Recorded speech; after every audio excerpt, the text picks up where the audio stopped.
So once again, what is this, our third or fourth? Yeah, great to have everyone. Only third? Great to have everyone. And yeah, we knew August would be a stretch for some, so I don't know if we'll scratch 50 this time. But, and actually the agenda may have fit well. I'm not gonna be a timekeeper tonight. We're just gonna catch up and share what we're doing, ask questions, and make it more maybe social. But we do have a number of things that did make it onto the agenda. And Megan, unless there's anything that you wanted to add before we go to our featured guest / alumnus. I think we're good. I'm going to sneak something in when I'm speaking on the agenda, but whatever, we're fine. Yeah, I think we're going to have a lot of sneakers tonight. Well, good, great. Katrin, I see you there. Outside looks great. And I don't have any thunder to steal. I haven't heard any updates on the march, but we're all yeah, eager to hear how it went down. And I'll let you take it away, and we'll ask again anyone to mute. And Katrin, do we need to give you screen sharing? And Alexis, are you on? I didn't see if Alexis is on. I'm here. Okay, great. So Katrin, if you need to, you're muted, Katrin, I see. But if you need to share, you okay. And then, well, okay. All right. Not finding my regular screen. Give me a second. Not quite sure. I just had it ready, of course. Not quite sure what happened. Woo! So, huh. I don't know what happened to my screen. Well, we could roll forward. Okay, this should work. This should work. Okay, this should work. Okay, let's see if there's a problem. Well, I seem to be on. Can you see this? We see you. Yeah. See me? Can you see the screen? Oh, here we go. Okay. It says host disabled participant screen sharing. Huh. Let's see. David or Megan, could you fix that? Yeah, let's see. How do I do that?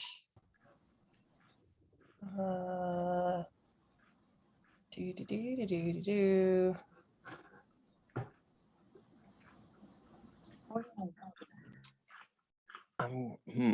One participant should share at a time. Yeah. Oh, here we go. All participants. Okay, you should be good now. Give it a shot. Yeah. Okay, let's try it again. Share screen. Can you see my screen? Here we go. Okay. Share. There we go. Yes. Yay. Okay. Hey. Hey. So, okay, let's see if we can enlarge this a little bit. Here we go.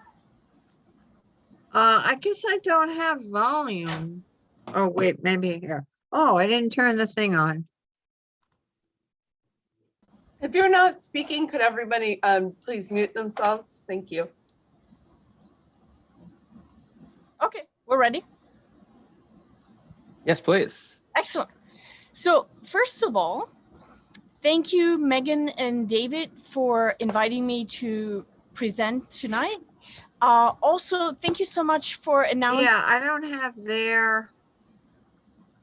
Can you hear me? Yep, I'm just muting. Yeah. Like Meta and Bob. So, and also thank you for announcing the project ahead of time a month ago. It was really nice that you put that out to our group. I greatly appreciate. Also, thank you to Natalya and Eve who participated in the procession. It was great to have some participants of our Beyond Plastics group on the procession, and it really meant a lot to me.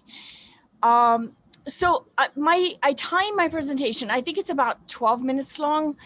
If that's too long, I can skip the introduction, David and Megan. Because I know you have a lot of stuff on the program tonight. You let me know. I think that's fine. It's okay. 7:07, so let's go. Okay, great, excellent. So I'm a land artist, meaning I work in nature, mostly in wide open landscapes of the west of the United States, but I've done projects in many places. And early on in my work, I decided to, since I was spending time in most extraordinary landscapes and pristine landscapes often, I also realized that sometimes there were issues with the places where I was doing projects. So I decided very early on that I had to actually address environmental issues, at least with some of my work. So the first real environmental projects I did were in southern Utah, south of Moab.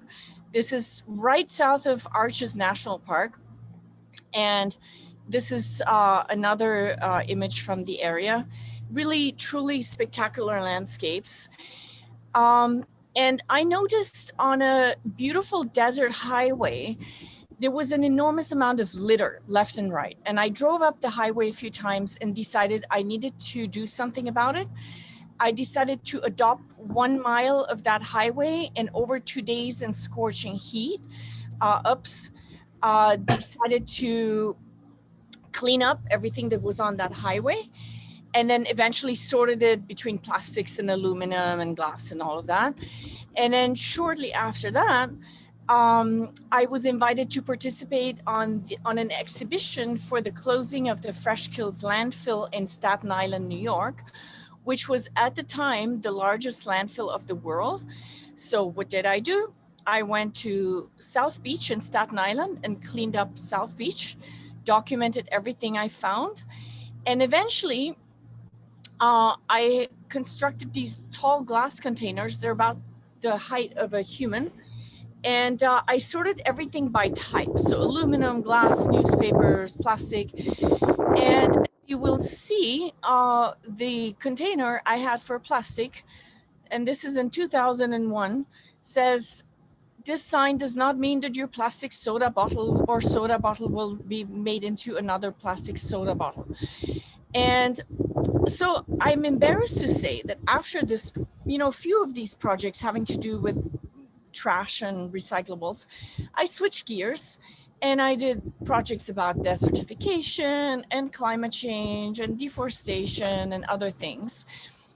And then fast forward 2019,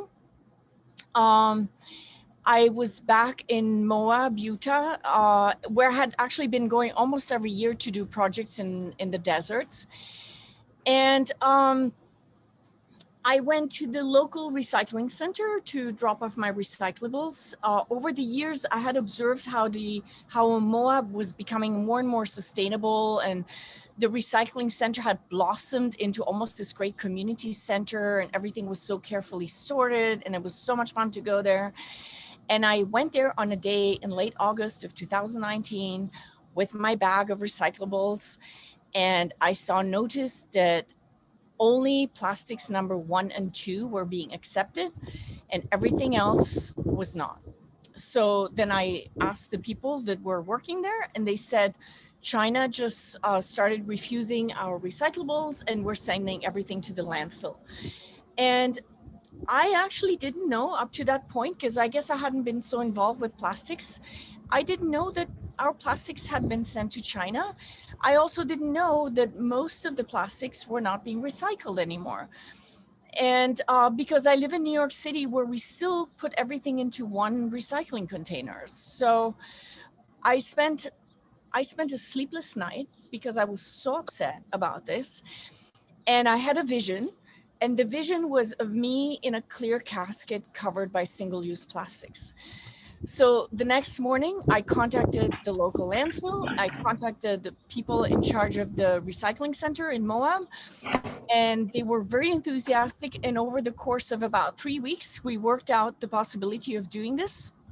So here's one of the images that happened on this landfill. And here's another one. So then I posted this on Facebook, which I rarely do. And this musician I know in Venice, Italy, got back to me and she said, Venice is completely overrun by plastics, and can you please do this in Venice? And I just happened to have plans to go to Venice. Oh, these are still from Moab, a little bit of details. I had plans to go to Venice to see the Venice Biennale exhibition in November. So I decided to do Death by Plastic in Italy. And it took a bit of time and logistics to figure this out. The hardest thing was to find a gondoliere who would actually take me on his gondola, because they all thought the project was crazy, but here he is, heroic.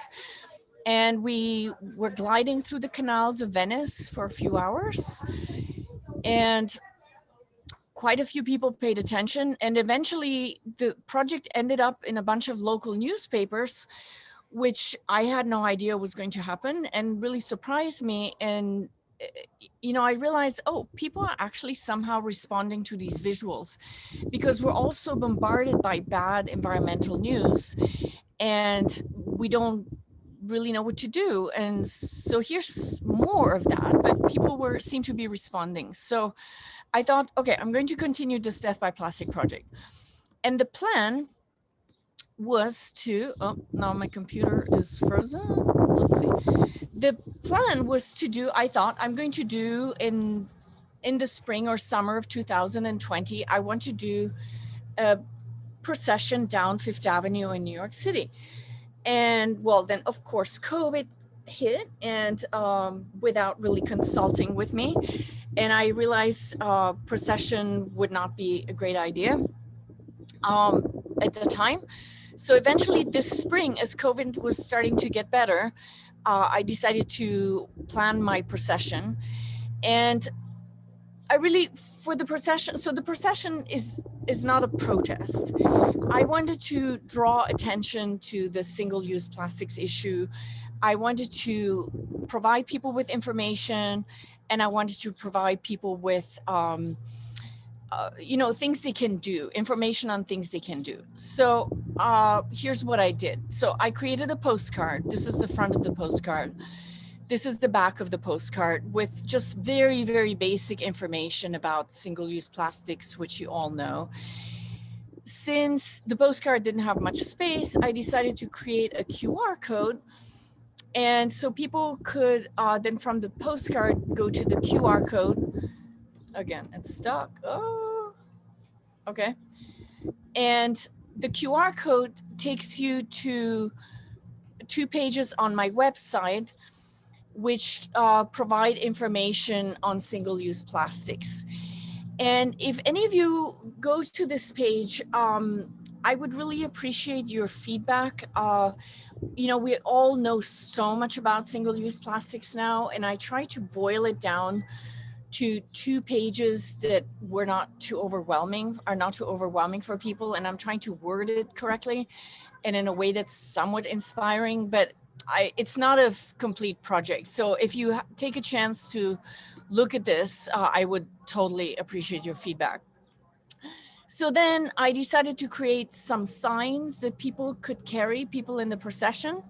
So these are signs that I made. You all super familiar with this, but a lot of people are not. And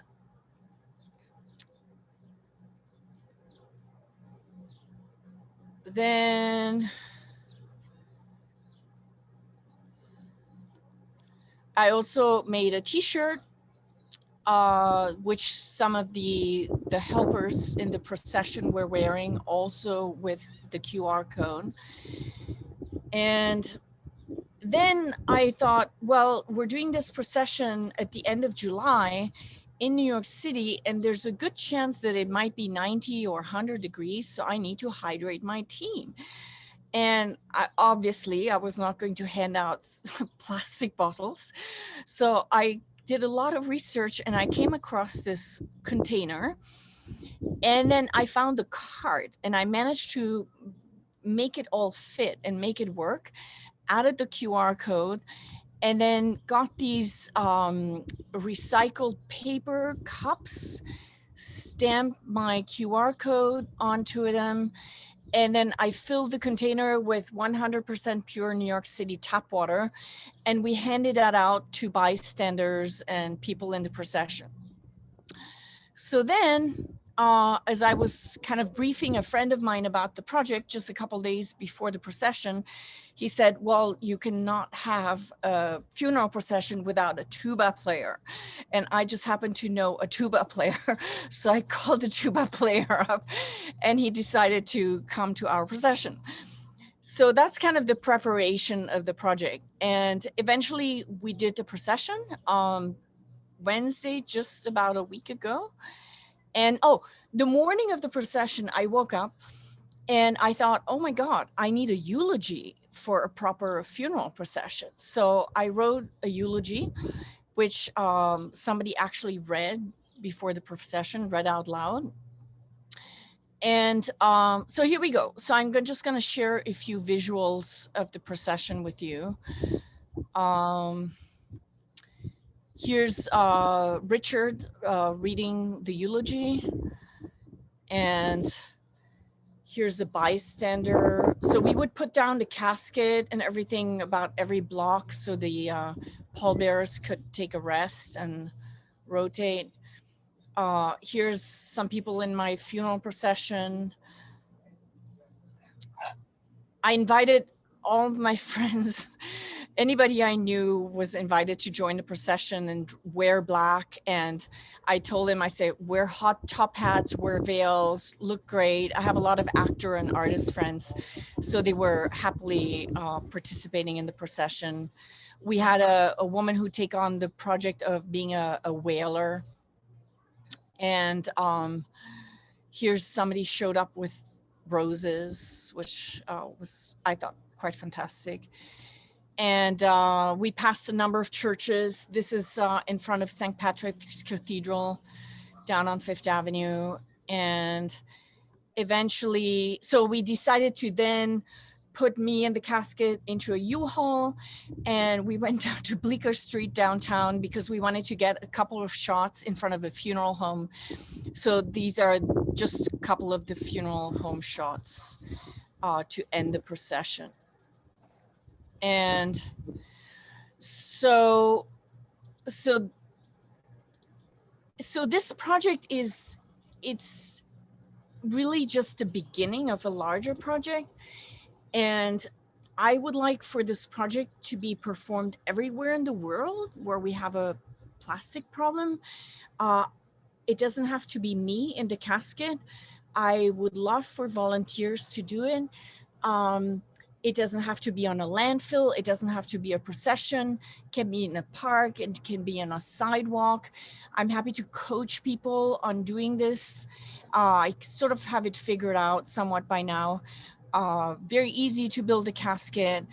So, you know, I'm obviously this is the first presentation I'm giving about this project. And I really would love to have your feedback on, and if it doesn't have to be right now during the talk, but if you want to email it to me, I want to make this a really effective project that communicates what we have to say as plastic activists in a way that inspires people and makes them proactive. So that's it. Thank you. And I'm open to questions.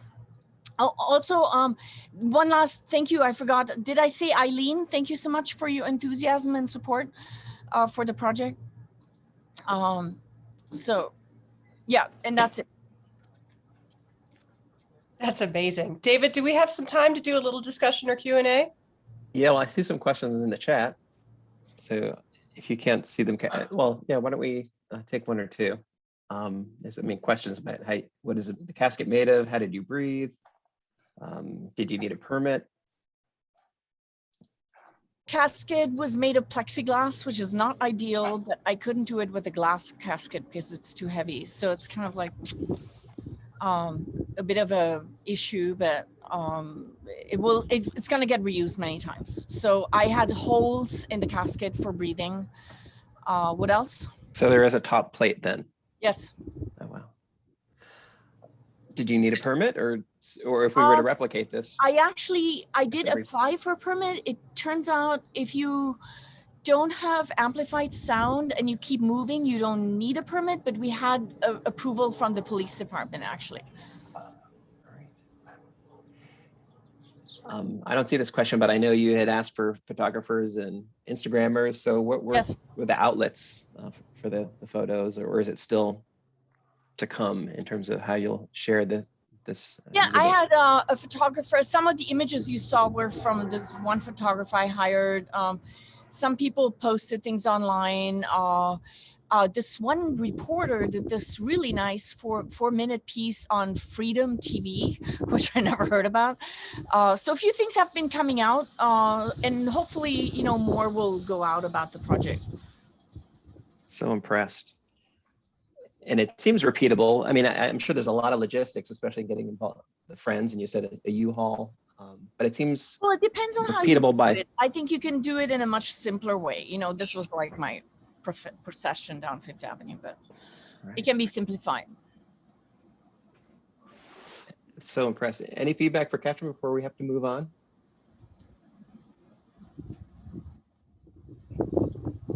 I just want to say, I think it's fantastic. Thank you so much, Katrin. But do you think you could use a mannequin instead? Do you feel like it really makes a difference having a live person inside? Good question. I never actually thought about a mannequin. Yeah. Maybe. I would be so afraid of somebody dropping me inside of that. Right. Yeah. But you look great in there. I love how theatrical your mourners were. I didn't realize that they put on such a show. Yeah. Like you mentioned the professional whaler, but everybody in their top hats and their veils, it just looks Italian. Like you need a funeral band. Yeah, no, I have a spectacular group of friends who are up for crazy projects. So I see Patty has her hand up. Patty? You're muted. I just wanted to say I'm really in awe of you for doing this and doing it so well.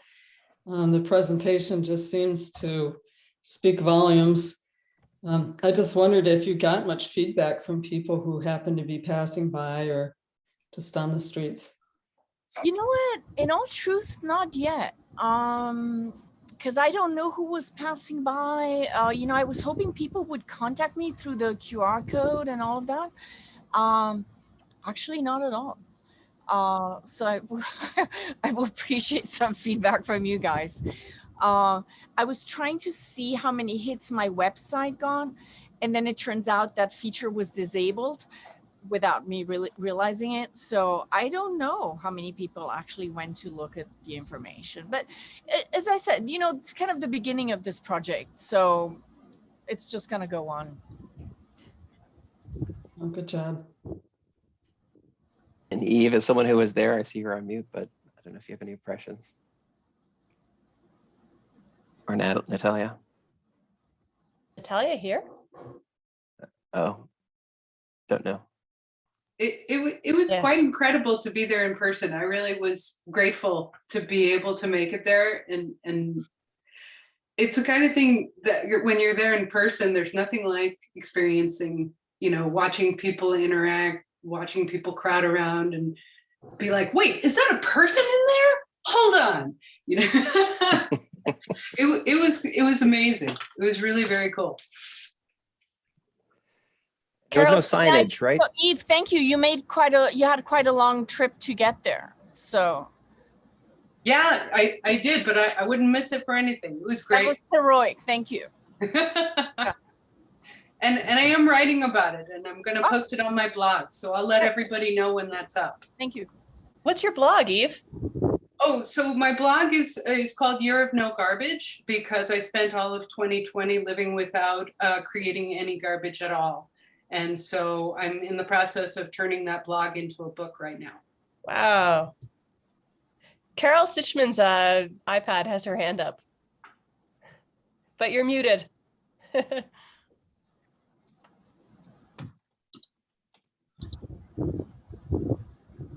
muted. Here we go. Yeah, no, so in terms of the feedback, how did you advertise it? You know what I mean? How did people, did you just, aside from the permits that you had to do, how did people even know that this was going to happen? I think that would be connected in my head to feedback. that you might well, have. I really, in all truth, just sent it out to my contacts, my email contacts, my friends and people I know. And then they forwarded to other people. But I kind of was hoping, more people would join the procession that I didn't, that are not part of my own circle. And I think we had maybe 10 in the end. So Eileen, shared it with her group, the Extinction Rebellion. And so I kind of thought, maybe some Extinction Rebellion people will participate. I'm not sure if they did, I wouldn't know because, obviously I was in the casket. So didn't know exactly who was there and who was who. And then a lot of people forwarded the project. But in the end, when I was planning the project, I thought if I get 10, 15 people on the procession, I'm happy. And I had more than that. So, and also if I had a lot more than that, maybe it would have caused some traffic issues. And so it kind of ended up. Yeah. Truth. Yeah. Okay. Yeah. I mean, if people know about it, you're more likely to get an observer who might comment, but I understand what you're talking about.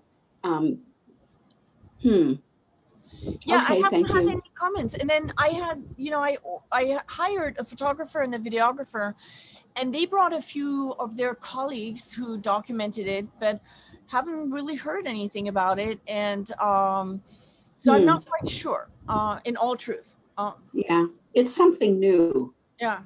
New things, you don't always know how they're going to go or when. Yeah. But it's unbelievable. I mean, the whole thing, and it just shows your artist. I guess the word is creativity. In a million years, I would have never, ever, ever, ever come up with something like that. So, I mean, I think there probably, in my view, might even be a shock factor, so that you don't know how that, if that makes people stop back and think. I would have been shocked to see a real person like that. Somebody but I would say noticed a police officer walking by and crossing himself, but we didn't catch him on video, unfortunately. So I'm sure we could reproduce the effect. But, yeah. I don't know. For now, I haven't had a whole lot of feedback, but I have such good visuals that I'm going to start sending them out and connect with people, and especially once the video is edited and all of that. So we'll see where it goes. I see Rachana has her hand up, but her video off. Rachana, are you out there?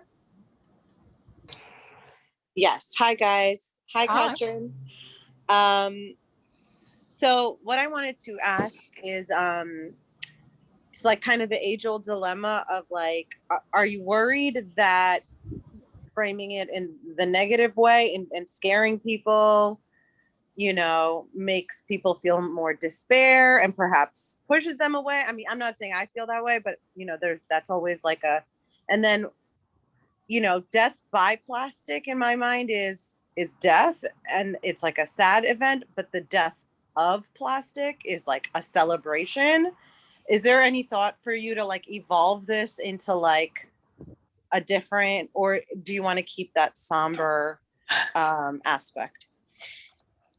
Good question. I don't know. I mean, it's open for discussion. It's just kind of how the project started, and but I'm open for developments. But no, that's excellent thinking, and don't know. Happy to talk about it. Yeah. As I said, I want to make this really effective as much as possible. So whatever it takes.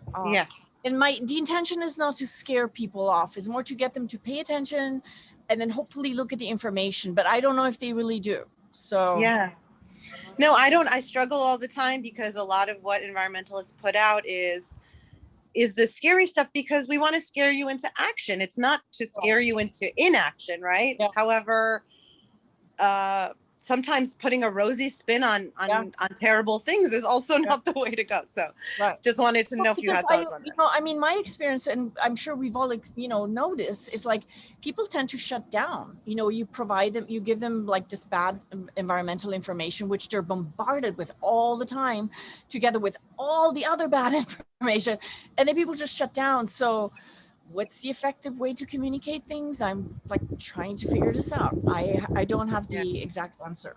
No, that's interesting. But yeah, no, I appreciate your perspective. Thank you. Yeah. And thank you for your comments. Yeah. I see Maya has her hand up. Maya, great to see you. Yeah, so the death of plastic made me think of something. What if you did, so you kept death by plastic when like you just keep doing it, but then you also do something new so that like when, I don't know, when something good happens, like when a new law passes or when there's a plastic-free business that is starting up, then you can do something else that is like death of plastic. So then you can have both. Nice. Thank you. I see Ann Anna, are you Bassett raising has- your hand? Yeah. Hands on mute. Yeah. What if you had some on the QR card also had information about the Break Free from Plastic Pollution Act and telling people to, contact their, you have that? I do, it's on there, yeah. Yeah, okay, yeah. Right.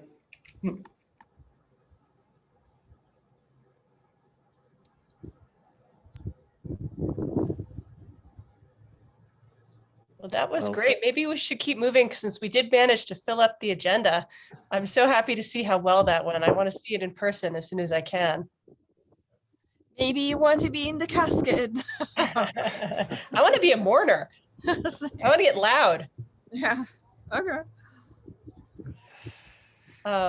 So go ahead, David. Thank you again, Katrin. Yeah, so, and I've got more to say about it, but let's move on. And I hope we revisit the death by plastic concept. And but just one quick thing is you only have a few seconds to capture someone's attention, right? And you can only get across a very simplistic message. And I think it's very arresting to see, especially a woman, almost like kind of like a lady, Godiva, kind of just laid out flat and in plastic. It's a quick, hard-hitting message. And it sends the message that it's an existential crisis, which I think is the core of it. I have one more question. Oh, okay. Go ahead. Okay. Hi, Hisu. Hi. Hisu. Yeah, by the way, I thought it was a very creative and wonderful way of doing it. One question that I had was, were you able to get any metrics from the QR codes? My understanding is that those are able to collect quite a bit of information about whoever that scans that code. I have actually, thank you for bringing that up. I have not looked into it at all. I tried to see how many people hit my website, but as I said, that failed. So that's a good idea. So thank you. I appreciate true. That is. Yeah. Because I think it bounces the visitor from a domain that's not yours to yours. So you should be able to collect that information. All right, let's move on. Hey, we've got Ashley Craig up next. We're going to go into the priority initiatives. Ashley, I saw you earlier. Yes, hi. I will be brief. I just wanted to give everybody a quick update on the our pet food and plastics warrior, or plastics and plastic packaging for pet food warrior project. We've made some good progress. I've got Kathy, Sarah, and Maya have been helping. And so our the things that have kind of happened over the last month are I spoke to several experts in the packaging industry, several folks who have worked in packaging for many, many years, like, each one about 30 years or so. And one person had flexible packaging background, which is what plastic is called that's the industry lingo. So anything that's that flexible plastic that, everything that walnuts come in from Trader Joe's now, or even flour, all that stuff is called flexible packaging. And then the other's called paper. And they both had very interesting perspectives. But my takeaway from that is that there really isn't a good reason to have moved away from paper to plastic, except for that there are a lot of suppliers that are pushing plastic, that are pushing the flexible packaging, and that I think that they're probably making it cheaper. So now what we started doing is the four of us have started calling different or reaching out to different companies. So we each selected a couple of targets. And so I I didn't have a chance to do it until yesterday, but I finally reached out to Colgate-Palmolive. They make Hill's products, as well as a couple others. And I've already done a little bit of outreach to Sweet Scoop, which is a litter manufacturer. So we're going to continue to do that outreach over the next, couple weeks. And then the next step after that would be to try to get, do some social media interaction. So to try to hopefully get something back. The way I phrased my question to Colgate-Palmolive is kind of why make this transition to the flexible plastic packaging, and what are your thoughts on sustainability, because they all have sustainability sustainability goals on their website, but yet they're kind of vague, and they're clearly aren't really focused on sustainability, at least not right now, because of the packaging that they're using. So anybody who would like to join us, we'd love to have you. And somebody said about local pet stores. Yes, that's one of the things on my to-do list. I want to reach out to a couple of pet stores also and get their perspective. And I feel like if nothing else, it'd be great if we could get some more social media interaction. So maybe everybody in the group could help with that when that time comes in a month or so. And I think if nothing else, I'd like to write a little article about it and see if I can't get it published on like Green Biz or Green someplace, just sort of pop it around and see if somebody will put it on a blog, or I can put it on my LinkedIn post, or just someplace just to raise the issue, because there's very little about it online. I did a whole bunch of Googling no one really seems to be thinking about it or talking about it. And I think it's kind of an important topic. So that's all I have. So anybody's interested in joining or helping, I'll stick my email in the chat. And Pebbles. And one idea that just came to me actually too is that bulk stores might have an interest in, right? I mean, are there bulk pet food stores? I would think there could or should be. Not that I know of. Not that I know of. I think but it's interesting to see what companies are doing. So there's actually a company in I think it's Nestle has a subsidiary in the UK that's doing, they are actually doing a full, like a circular model for cat litter. So it's on a subscription basis where they'll drop off these supplies, including a type of litter that can be kind of composted, because pet waste should be able to just be disposed of in a better way than in plastic in a landfill.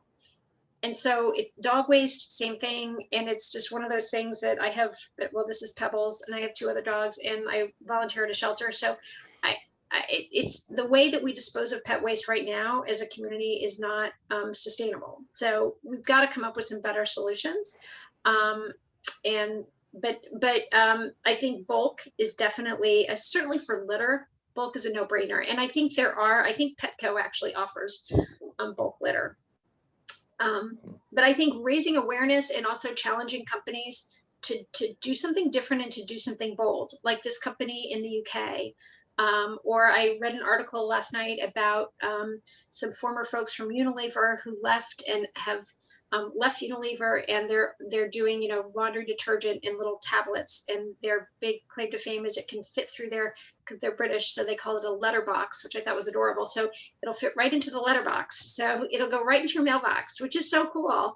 And they're like, why do companies ship water? And so I would expect in the next 5 years or so, I hope no one will be shipping water. Everything should be shipped in concentrate. So my point of saying that is that I think it's about re-envisioning and reimagining and saying, okay, the way we're doing it right now doesn't work. What's a better way to do it? And then working collaboratively. And so that's how I want to approach the companies and challenge them to be more collaborative and to be, to not just throw up their silly kind of sustainability statements, to actually really do something. We don't need any more pledges. Actually, I see a hand up. Alexis, did you have something to add? Yeah, I just want to say I'm really impressed with how you're calling companies and doing the research. And Eileen put it in the chat about a letter writing campaign. We could also do a call-in campaign or a sign-in letter. So any of those tactics that you might want to use, I would be happy to support you with through Action Network, sending it out to our list, that kind of thing. if you want to discuss a strategy with that, you could message me directly.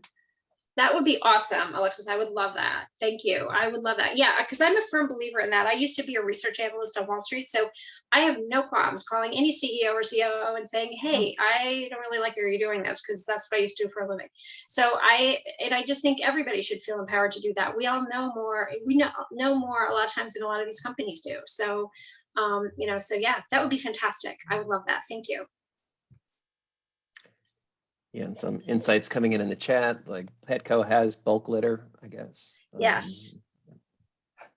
Yep, petition. I love it. Okay, I'm going to write all these down.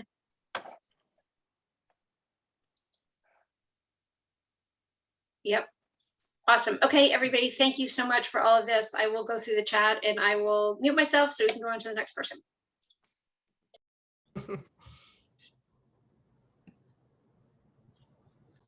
Okay, I think I might actually be the next person. Yes, you are. All right. So I'm signed up just to give a little update on the Speakers Bureau training, which is now happening, and we've got about 8 people who are meeting weekly with me. We've been a little bit making it up as we go along, but effectively what we're trying to do is make sure that each of us understands what needs to be in a presentation, how we're representing both Beyond Plastics and ourselves, our own expertise, and making sure that we can give something of a dynamic lecture that's going to be a half an hour to 45 minutes long. And some of us are very specialized and others of us are, we know what we learned in the class. So we're kind of coming up with various speaker styles. And this is going to be great. We're getting a lot of requests from Judith, who has a lot of overflow things that she's not able to do. So we have a spreadsheet now of upcoming things, and I'm starting to plug people in. The way this will be going forward is that I'll be getting those dates and I'll be reaching out to people who have been trained through the Bureau. So if you are not already involved, actually, I'm going to share screen because doing all the Speaker Bureau stuff makes me think about PowerPoint all the time. So I've decided to do another set of trainings because I know there are a lot of people who are still interested, and I'm going to just keep doing these on a rolling basis. So the next one's going to start on September 20th. It's going to be a series in the evenings on Mondays. Let's see. And yeah, September 20th, the 27th. And then October 4th, and we're taking a break for Columbus Day. October 18th, we'll pick back up again. Basically, at each session, everybody presents about 10 minutes of something that they've prepared, not just something. And we're each working up a slide deck based on Judith's, and we've been sharing slides and we've been sharing expertise, and it's really a lot of fun. So if you're interested, drop me an email. I know a lot of you are already signed up to be potential speakers, and I'll be sending out more specific information for that. But we'll just keep moving. And then the other thing I wanted to announce, which wasn't on the agenda, it came in late last night, is I've also been working with a little group of people just who are curious about, is TerraCycle too good to be true? And the first real indication that we found, I mean, this is just genuine curiosity. Nobody's really sure whether we should be recommending TerraCycle. Should we be using it? Should we be staying away from it? And the company doesn't answer questions directly, which seems strange for a public-facing company that's kind of claiming a sort of grassroots presence. They don't talk to the grassroots, which is odd. So the first piece of information that kind of came across the transom that no, all is not quite well, is this on the left-hand side of the screen. You can see there's a complaint filed in March from the last beach cleanup. And I read through it, and basically it says this is greenwashing. A lot of the time TerraCycle's programs that are free are full, and you wind up on a waiting list for years, or you get kicked out of the program. It's incredibly expensive. Not being able to actually access programs that are supposed to be free is actually against the law in California. In order to make a claim that your product is recyclable, it has to be recyclable easily by about 60% of anyone who can access that. And that is absolutely not true with the products that TerraCycle is now advertising that it can recycle easily, and that those products are then putting the TerraCycle stamp in the supermarket saying, oh yeah, you can buy this, you can buy Tom's of Maine because you can just send it right into TerraCycle and they'll recycle it. Well, you can't and they won't. There's a lot of other stuff. The most interesting is that TerraCycle has not responded to court orders to actually prove that they recycle. They're supposed to provide data, and they don't. So this lawsuit came out in March, and it's actually starting to heat up, at least in the press. There was an article in Tree Hugger a little bit ago, and then just yesterday, Vox put out some really, really good reporting where they dug in a way that I had been wanting to dig in for quite some time to really find out what's going on. And they interviewed the head of the company, a lot of other people. They also interviewed Judith, who says she's never used TerraCycle and won't, which is interesting. So I thought all this was interesting. So I contacted Jan Dell, who's the woman behind the lawsuit. She's the head of the last beach cleanup in California. Oops. And I said, hey, you know, are you willing to talk to our group? And she said, oh, absolutely. And then as I was having this conversation, it started getting bigger in the media. And I was like, maybe we should just have a talk for everybody in the alumni group. Would you mind addressing the alumni group? And she said, no problem. So I set up a time for Tuesday, August 17th. That's coming right up. I'll be sending out a Zoom link soon. If you're interested in hearing more about this, come on to this talk. She's going to tell us what she knows, what's going on with this lawsuit. She herself is a chemical engineer and has an enormous amount of experience. Here, sorry, I put this slide in because I thought this was interesting. This is in a fact sheet that actually Beyond Plastics put out along with, I think it was Jan. And this was what really caught my attention here. If you're recycling through TerraCycle, you have to send in 6.6 billion sachets of, in this case, the condiment happened to be, I think it was taco sauce from Taco Bell. So you'd have to collect 6.6 billion of those in order to create a unit of recyclable matter. Which when you start thinking about it's one thing to hear like, oh yeah, they need a whole lot of that in order to make it, sustainable or doable, but we're talking in the billions. So plastic cups, you need 38.4 billion plastic cups. And the externalities of that, the amount of carbon burned, just sending those things back and forth is so much more than the cups themselves. So it just jumps off the page, what's going on here. Anyway, so that was that, and I will stop sharing screen.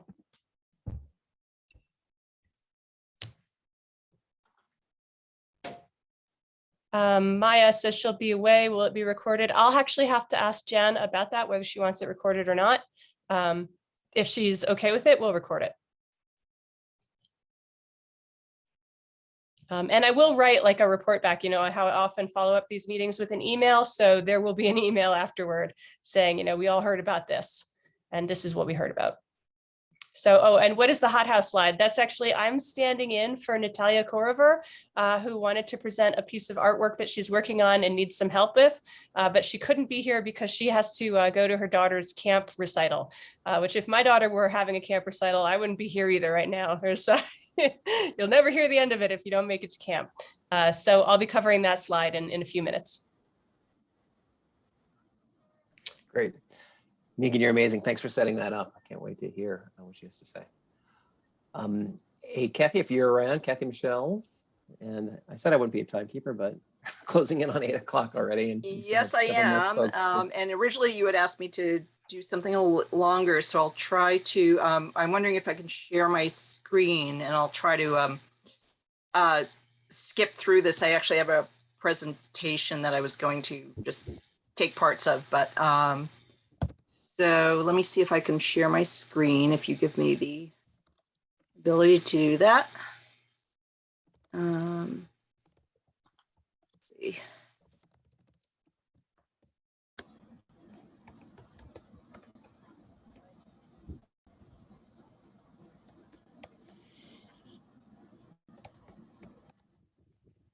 Okay, can you all see my screen?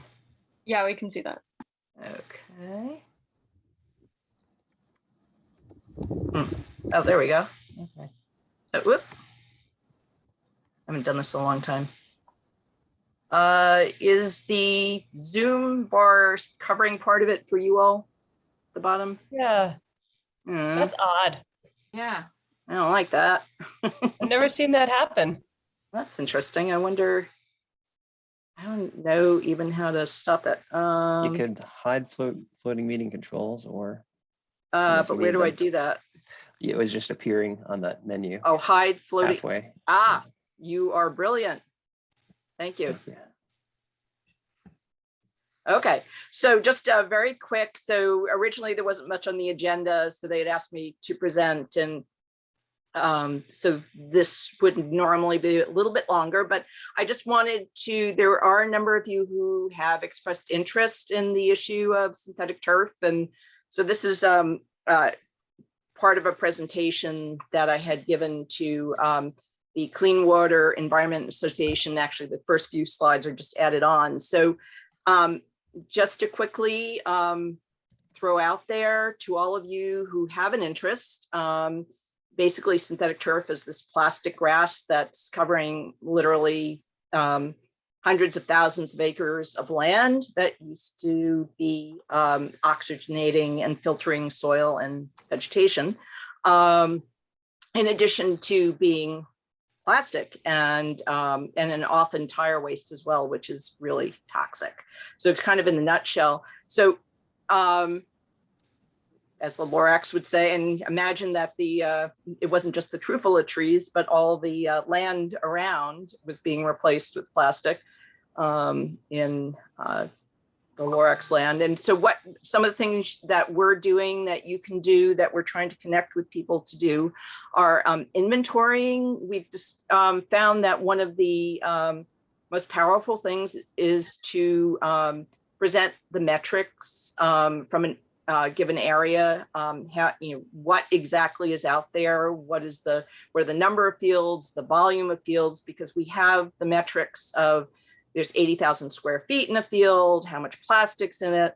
So things like that, and you can present that to legislators along with a lot of the basic toxicity information, microplastic information.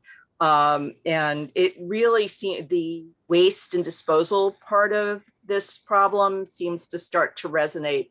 And so one of the things that, for example, in Maryland that we're really working on this summer, we're inventorying with the help of the Sierra Club groups, the fields in every county in Maryland that we can get volunteers to do.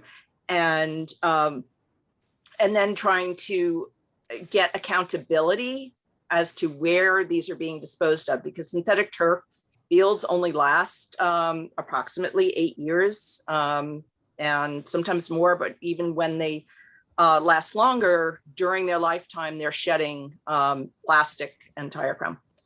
So the inventory, so there's an educational aspect of this, and there's a lot of information I sent.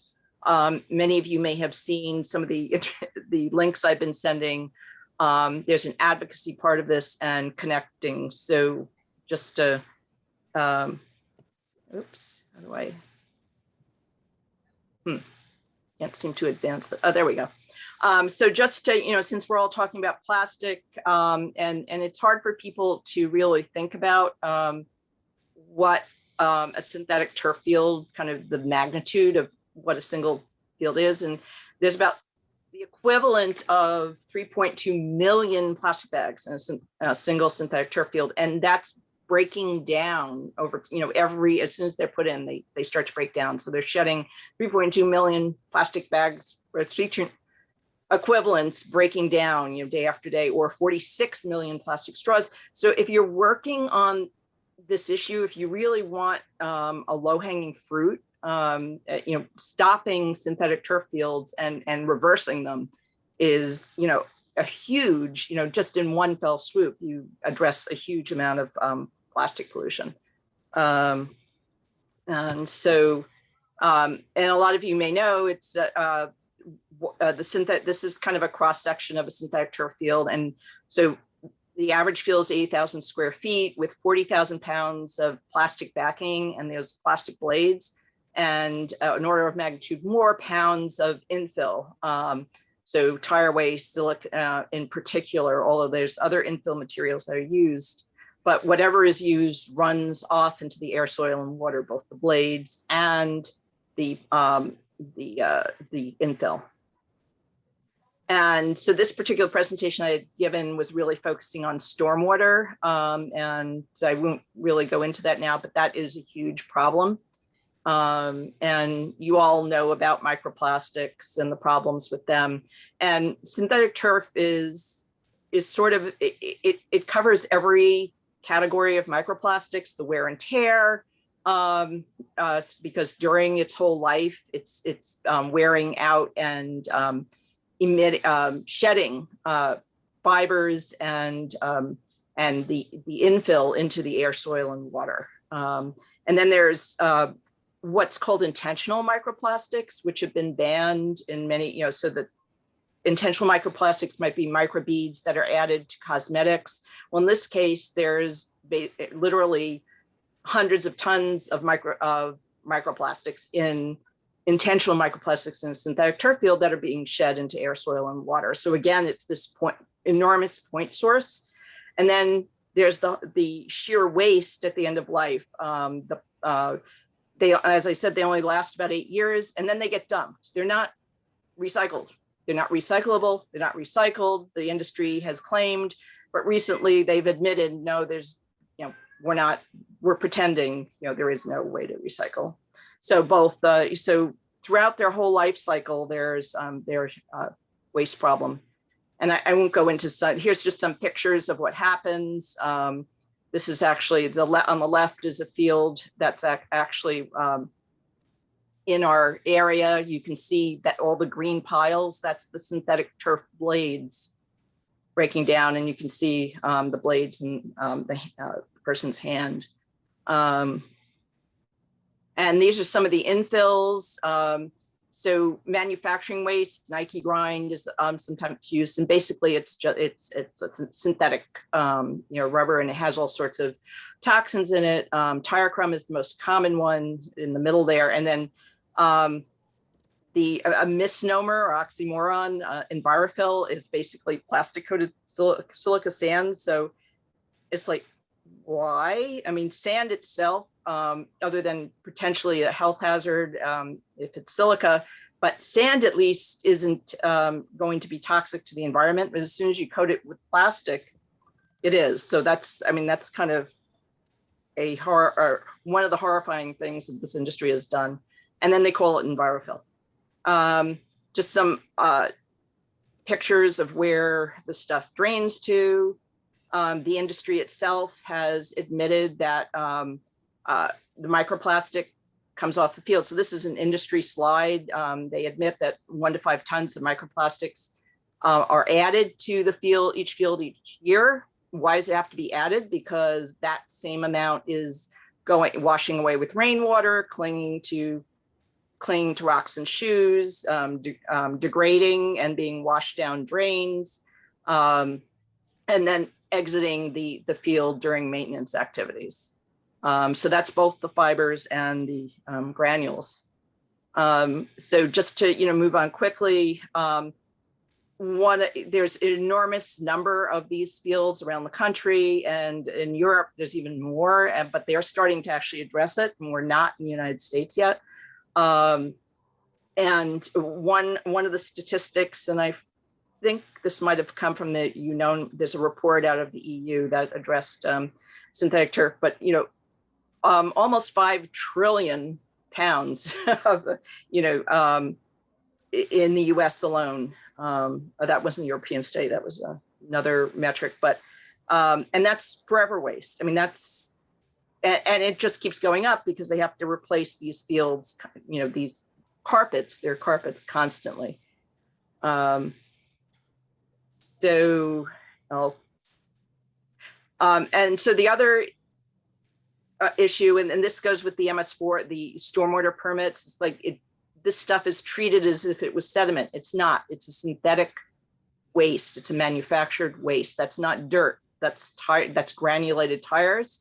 And as I can't go into too much tonight, in addition to the many toxins that are leaching out of tires, they're finding that there's a toxin called 6-PPD that actually kills 90 to 99% of coho salmon in the Northwest, and God knows what it's doing to the rest of the aquatic organisms all over the country, and to human and other animal health.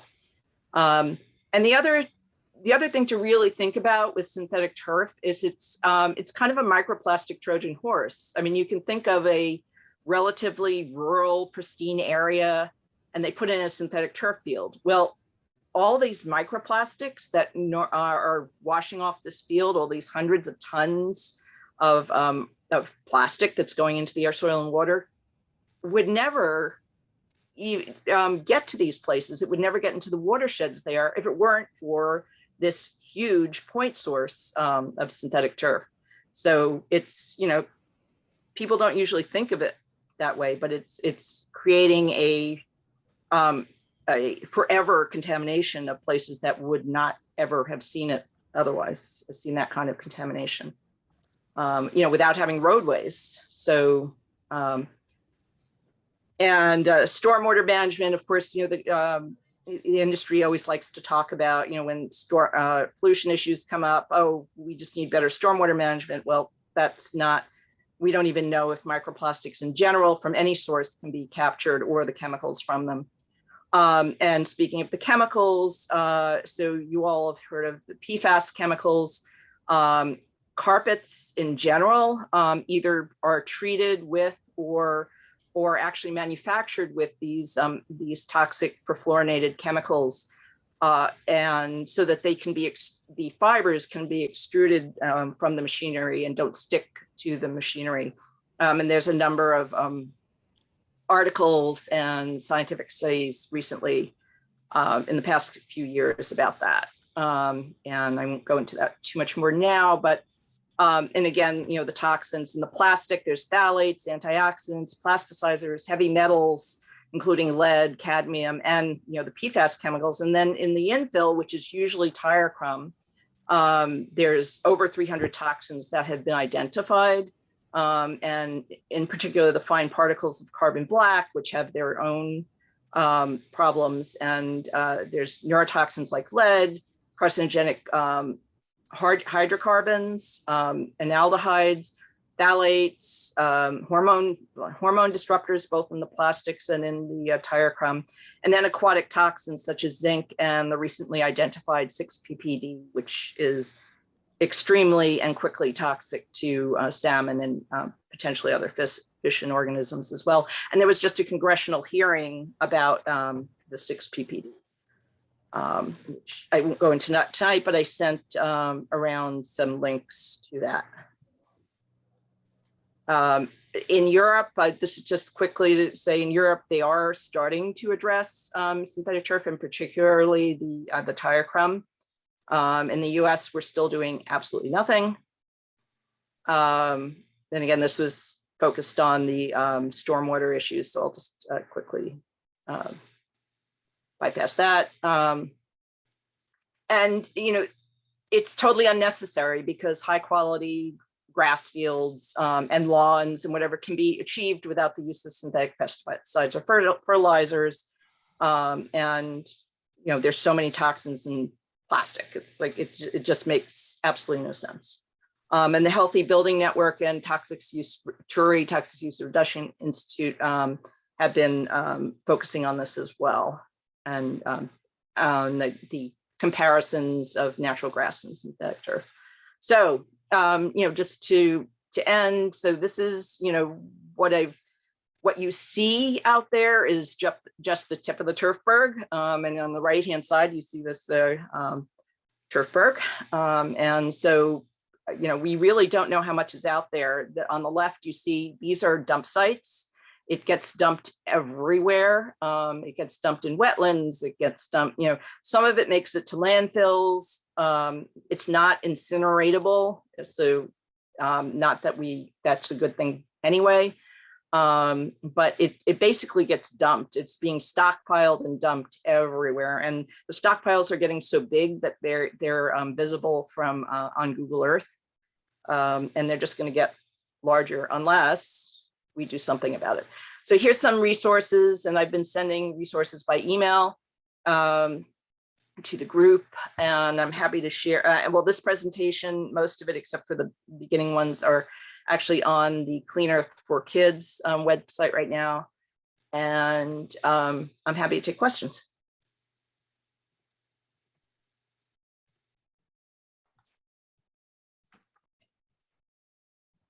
Thank you, Kathy. We're just going through what the ones in the chat. Yeah, I was impressed by the Turfberg image as well. I think I'm gonna need to borrow that for the wiki. I just want to mention heat islands. You didn't talk about the heat islands. Yeah, so thank you. Yeah, so because this particular, I would have added on some information. Yeah, so thank you. There's a whole lot of other problems with synthetic turf. So it heats up. It heats up higher than we always say hotter than asphalt. I mean, just asphalt's the hottest surface that you normally think of. It heats up way hotter than asphalt. I mean, when asphalt, I mean, I have pictures in other presentations. There's these FLIR cameras, infrared cameras that you can get now. You can actually like check them out of libraries. And so we have some volunteers who go around and take pictures of synthetic turf fields versus the grass next to them, and the asphalt, and the asphalt. So red is the hottest, and yellow, then blue, and so the grass around it will be blue, and the asphalt might be yellow, and the synthetic turf is bright red. And it could get to be 150, 160, 170 degrees. So with global warming, the last thing we should be doing is installing synthetic turf. And this is one of the key things about this. It's not just the sheer amount of plastic and the related toxins, which is bad enough, but the fact that it's replacing oxygenating, cooling vegetation and soil. And so it's this double whammy, which I mean, it's hard to think of almost any other, plastics issue that has that particular, it's got the trifecta of, problems. And, the creation of the plastic from the beginning, the dumping at the end, the pollution in the middle, and then, also just heating up by itself. I mean, it would be bad enough it was just replacing, the cooling grass and soil, but it's also heating up the air. I mean, it's hard to think of anything good about it. So, yeah. Thank you for bringing that up. Yeah, somebody in my community did that, and the difference between the grass, I think the grass was like, it was a 90-degree day, but the grass was about 86 degrees, and the turf was like 160 something, and the asphalt, I think, was 120 degrees Fahrenheit. Right. Yeah, and that's and I have videos that I've taken at schools where they put it into a playground, and and you just move, I have a video, and as you move along, it goes from, the grass is, it's an 85-degree day, and the grass is about the same as the air. And then you move over into the asphalt, and it's about 119. And then you move onto the, in this case, it was a tire crumb, because this is another issue, is they're using tire crumb, these poured in place tire crumb playgrounds. And you move on to that, and it was 150, 160 degrees, and just, stunningly and inhumanly hot, and this is what they're giving kids to play on.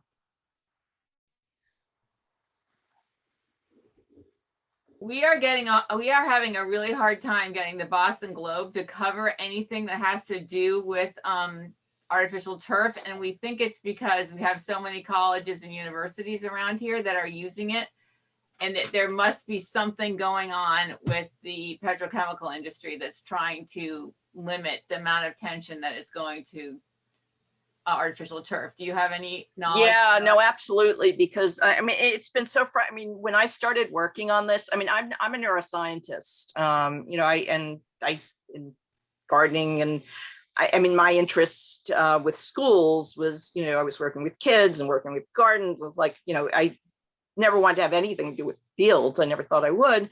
And then at my son's high school, there was this, pitched battle on whether to replace the grass field with synthetic turf. And I just kind of chimed in with, that's really a stupid idea. Why would you want to basically shrink wrap the soil? It's like, and then and it just started from there. And what I realized, what I found out, so the guy who was kind of on the other end who kept spreading misinformation. And I started, dialoguing with over like the listservs.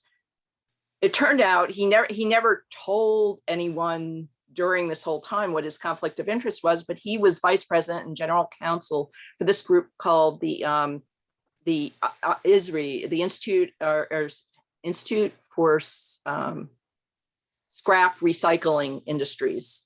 They're apparently a very powerful, kind of behind the scenes, something that regular people wouldn't hear, but actually somebody I know who works in Congress, as soon as I mentioned, before I even said the name, he goes, "Oh, you're talking about Israel." And I'm like, "Yeah."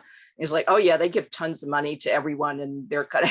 It's like, oh, okay. And that's even aside from the petrochemical industry. So the reason this stuff is still so prevalent is because the petrochemical industry, these, the tire industry, the scrap recycling industries, which interact with all of them.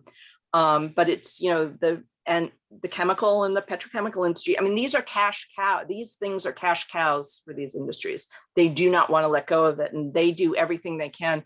I will tell you, if you start advocating every little meeting, if you're going to a school meeting, I mean, I was on a civic association Zoom meeting this winter, and they found us there. I mean, it was a local Zoom meeting, and synthetic turf was on the agenda. And this guy Zoomed in from Illinois, who has nothing to do with our area, to tell us how wonderful the new types of synthetic turf were. I mean, the industry has its ears and eyes everywhere because they don't want to lose this cash cow. And they have this playbook that they use where they have these quote unquote experts. And then they'll get, usually somebody local to say, "Oh, well, my kid has to have synthetic turf because the grass fields are so bad." And they kind of do this tag team thing, and they have these, scientific experts who they pay. And I mean, it's just stunning, but it's the playbook that the tobacco industry used, and the lead industry, and a lot of the other industries. And they buy the scientific expertise, and these folks go out and, talk to people and convince them that, this stuff is great and there's no problem with it. So I'm going to be collecting all the various resources that Kathleen has told us all about and put in her slides, and I'll see what I can do about the roundup of the slides itself, and I will be sending that out in the follow-up email to everyone. The idea here is, now that Kathleen has seriously energized us, is that we can try to form some sort of initiative on this as a group. Since we're a network, we're everywhere. And we have a lot of people who have a lot of energy, and quite a few people who also have a lot of knowledge and expertise. So we'll be circling back to this as a wider initiative for our group to tackle, since it's such an obvious, it's like low-hanging fruit on the horror show tree here. Exactly. Yeah. Thank you. Yeah. I mean, that's kind of what I've thought. It's like, I mean, you want to tackle something and make a big impact all at once. I mean, just stop this stuff. It's amazing.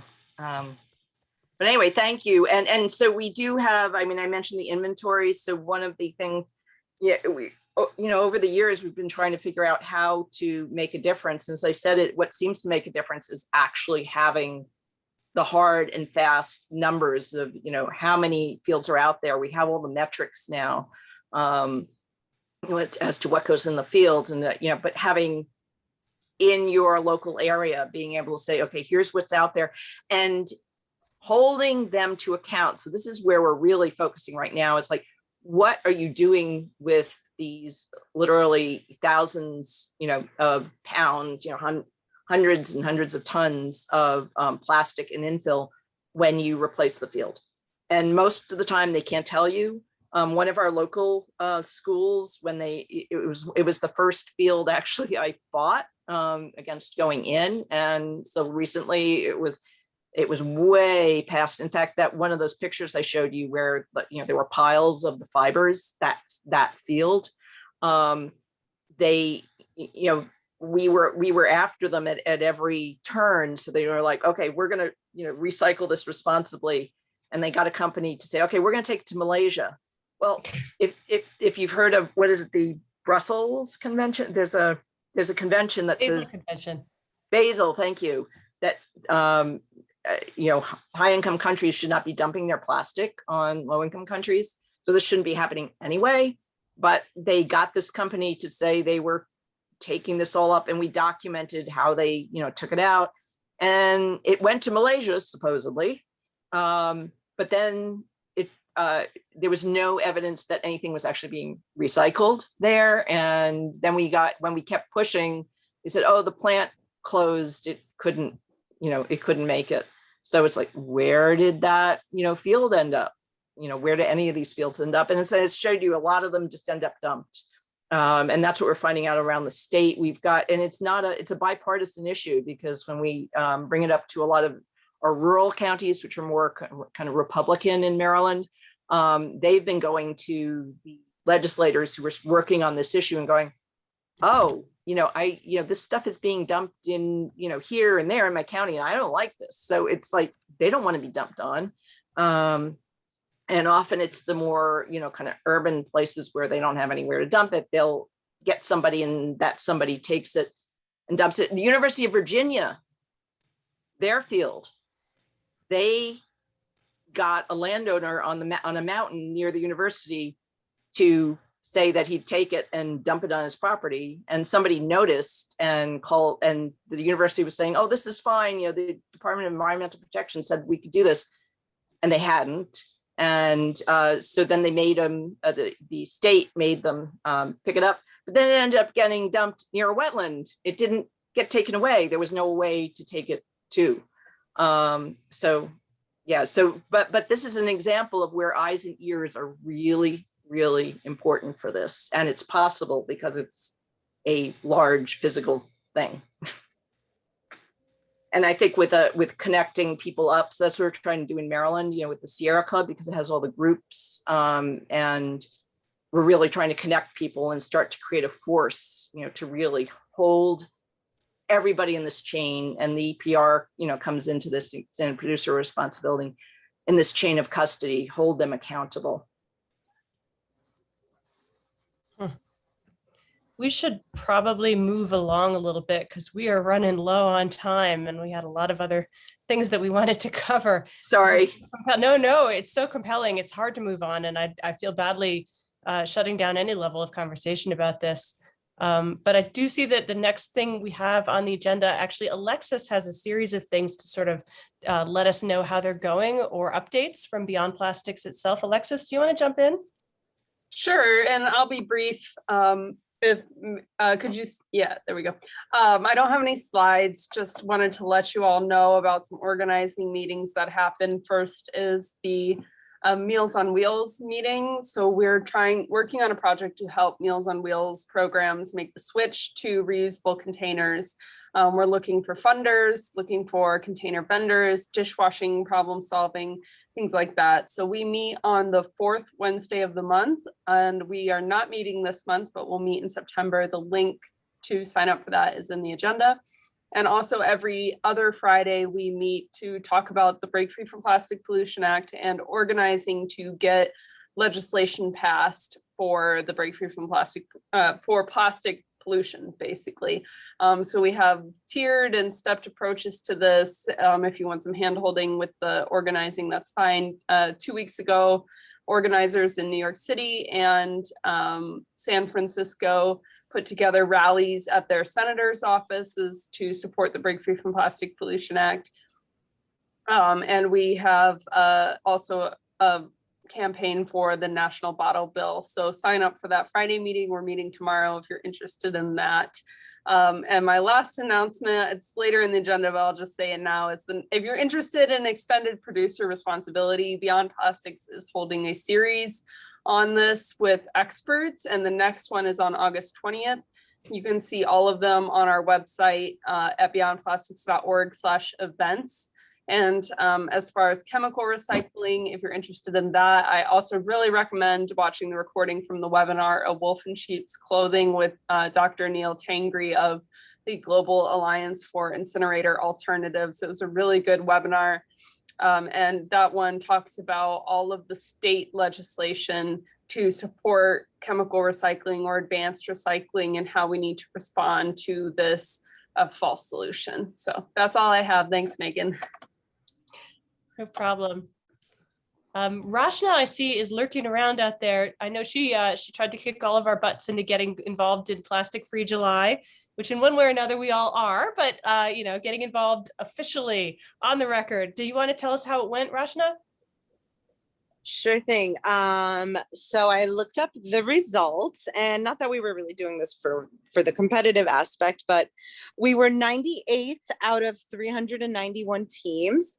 So not great, but not terrible. And I just want to speak personally, like after the first week or so, I stopped remembering to go in and log my things. So actually, I think my point total would have been much higher.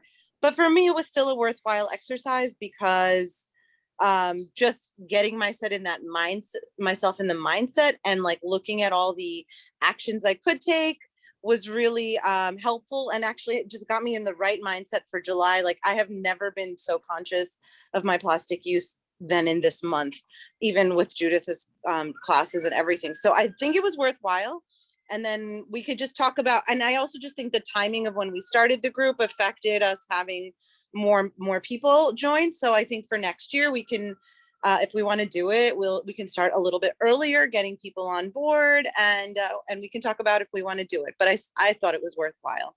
And also, just my second thing, I'll just be really brief, is I sent an email to the group on the letter writing. I found a few links earlier, and I put about 6 links, and those links have templates in them to send to various different kinds of companies. I'm getting started on this. I have low bandwidth in the summer, but come September, I want to do these regular meetings where we have some dedicated time where we can all write the letters. So this is I'm building up to that, but just check that out if you don't want to wait, and you can start writing letters right now. Awesome. Thank you. Thank you.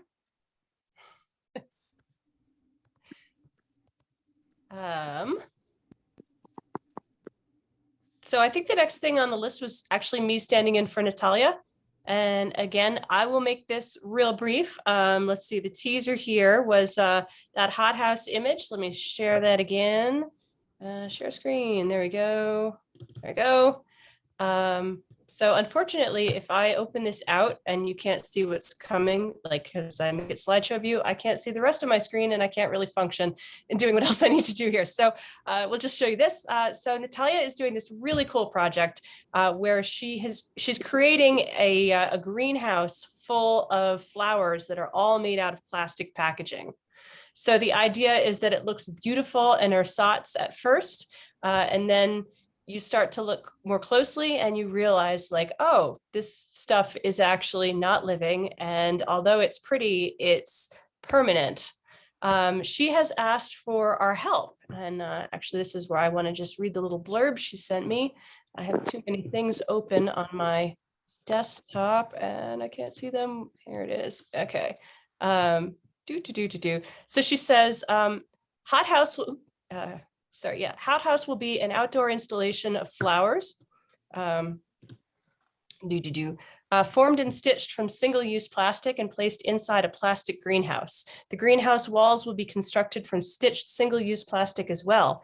The flowers will be created from various single-use packaging. At first glance, the installation will look like a fun, brightly colored explosion of exotic flora protected from the elements by the greenhouse. But as the viewer walks in for a closer look, they realize the material that the art is created from is the exact material contributing to the pollution of our planet. These plastic flowers will live for decades in the landfill, while the blossoms on the real rose will only last a week. To make a real impact, this greenhouse needs to have a gazillion flowers.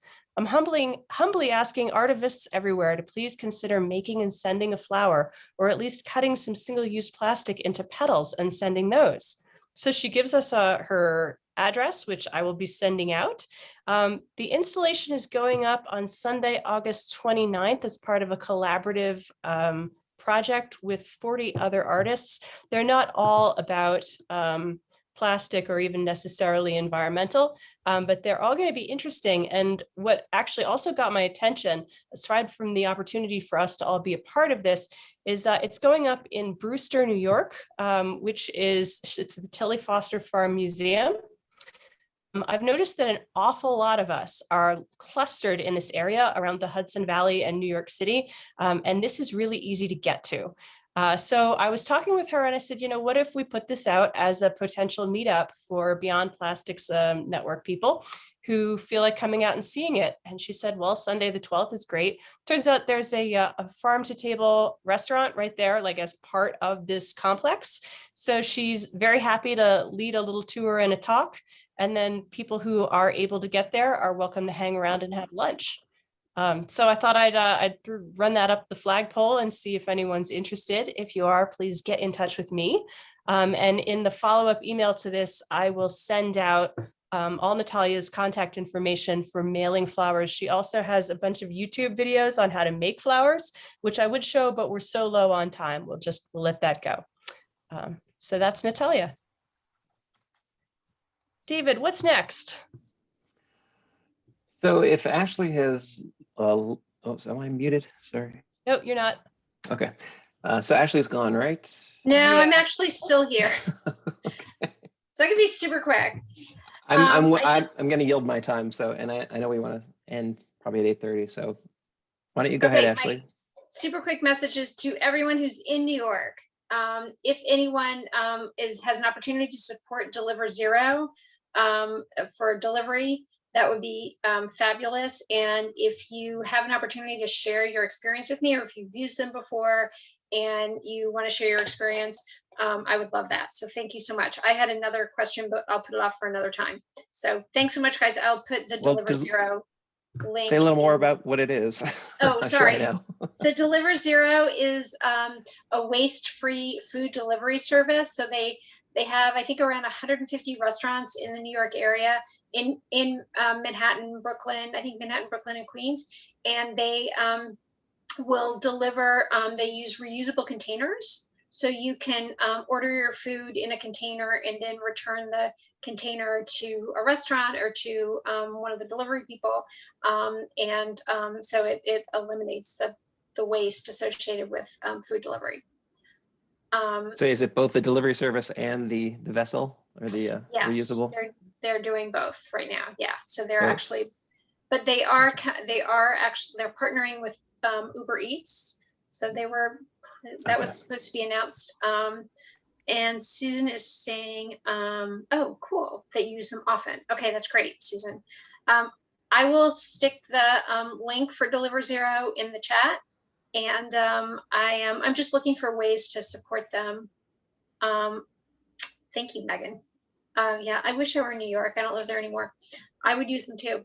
So I'm just trying to think of ways to support them. So if any of you all have ideas on how to better support them, please let me know, because I would love to share that with the folks that are running it. So thank you. Thank you, Ashley. Were there any other contributors who we had on the docket other than myself? I don't think so. So again, the agenda is in the Google Drive, including some of the links, and there are several requests, I know, Megan, for presentations. So we'll do our best to round those up and share. I'm going to remember to copy the chat too this time before we end the meeting, because there's always good information in there. So I'm going to do that as well. I was just going to say that, we still have a lot of summer left. I took a week to go to Maine. Maine passed their historic legislation, first in the nation EPR legislation. And I've been Maine, first of all, it's a super clean state. I brought my garbage picker and everything, hoping to clean up, not just beaches, but there was a spill actually in Searsport, Maine, which I visited. It's on the Penobscot Bay.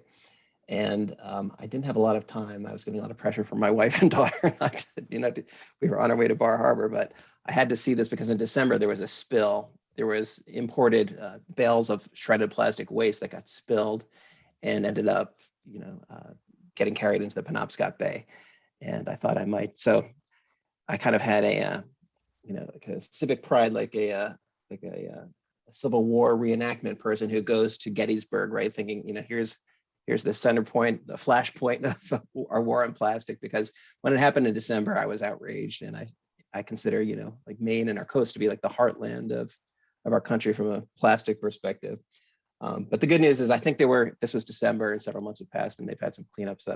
And I didn't have a lot of time. So I really didn't see anything that would have raised my ire. So that was good. So very clean state, great news about the legislation. And what else? And decent awareness as well. But it is so hard to travel, as I'm sure you all know, and not consume single-use plastic. And you really always have to walk into an establishment and tell them, before you serve me, or I, either eat or, I just want a plastic-free experience. They don't get it all the time, but you really almost have. And then of course, you get things. I ordered like some tacos. I said, does this come in a cardboard clamshell? Because they were only serving takeout, and they said yes, but it still had 2 plastic condiment cups. So it still goes over folks' heads. But Maya, if you're still on, congrats on being a Mainer, and the awareness that I think your video helped drive too. So for EPR legislation, there are at least 2 others. I think California and Hawaii have EPR legislation on the books, and I'm tracking others in the Plastic Wiki. And I don't know how many states we have represented in the alumni network. I'd be curious. It would be good to get a count and see which states need some assistance there. But certainly when legislative bodies are back in session, we can start writing letters and advancing the cause. And thank you to Maine for being first out of the gate. That is it. We're a little over. I'm going to save the chat. If there are any other questions, concerns, or we're going to try and do this monthly. So the next one, scanning the calendar. Come on, first Thursday of September, which I know is also going to be crazy time for most. That's September 2nd. But hey, we'll be here. We'll go for it. I think we still were able to get 50 people tonight, or close to it. So thank you again. And Megan, thank you for all your help and all our. Thanks a lot, David, and everyone. So signing off. Don't Alexis, don't end the meeting. I'm just going to get the chat right now. But thank you all. Save. Thank you. Okay, appreciate it.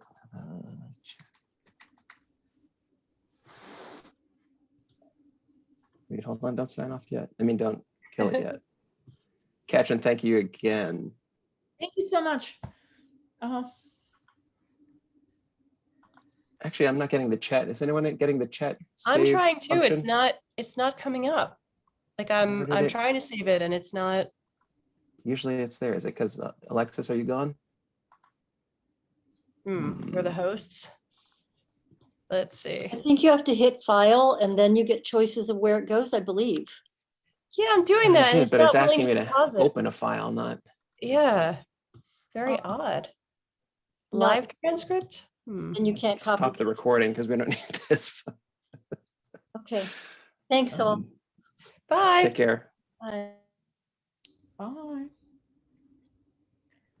Oh, by the way, we will get copies of the slides and things from different people. Yeah, I'm going to round all that up. Excellent. Thank you so much, everybody. No worries. Thanks for being here.